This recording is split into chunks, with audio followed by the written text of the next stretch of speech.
Hello again. I'm sending you this email as a summary of now that we are looking at houses, here's what you're going to need to expect when we do find a house you like and write a contract. So this is going to be a very high level summary of what you're going to be looking for in a contract when we actually look to write it, okay?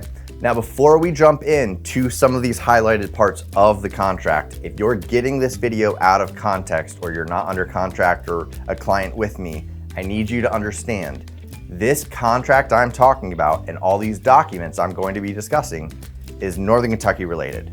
I am licensed in Northern Kentucky, and it is at a Kentucky state level that I can go ahead and talk about what the norms are. If it's not within Northern Kentucky and you're watching this in a different state, understand some of these things might be very different, and that just depends on what your state is. 1, purchase price. Again, we're going to discuss here's what the area is doing, here's how long it's been on market, do they have any offers that are already in multiples, things like that, of where should we submit an offer at purchase price wise. Number 2, we're gonna be talking about earnest money. How much earnest money do you wanna put down? Again, talking about it in our buyer consultation, this is something that needs to be deposited into an escrow account within 3 days of being under contract. So it is important, if you wanna look more serious, yes, it's okay to go up and offer a little bit more earnest money. This comes back to you at the closing table. Number 3, most important thing that we're gonna be talking about highlighted wise on the contract.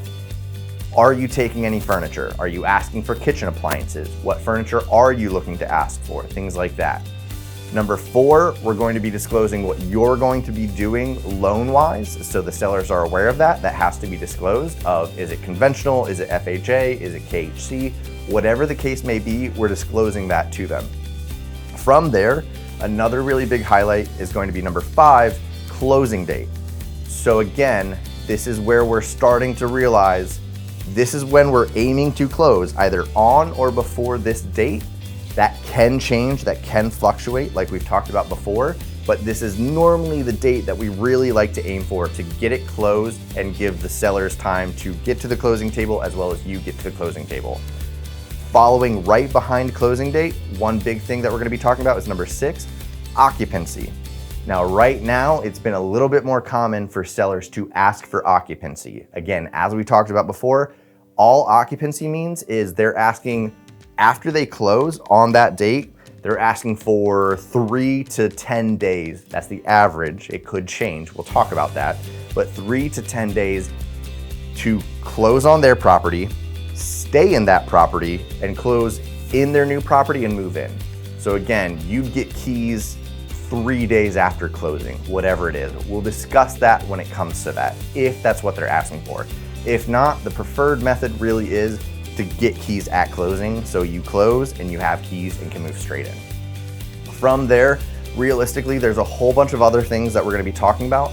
I just wanted to do this as a summary of what you'll be signing purchase contract-wise. I will be sending you a PDF of your entire documents of what they are. I'll be having a phone call with you going over the entire thing, and I'll also be sending you a JPEG summary that says these are the things we're looking for and these are the things you're asking for or offering, okay? So again, if you have any questions, do feel free to reach out. Thank you so much for taking the time to watch this video as well. Next video, we're gonna go ahead and be talking about what to do when you're under contract.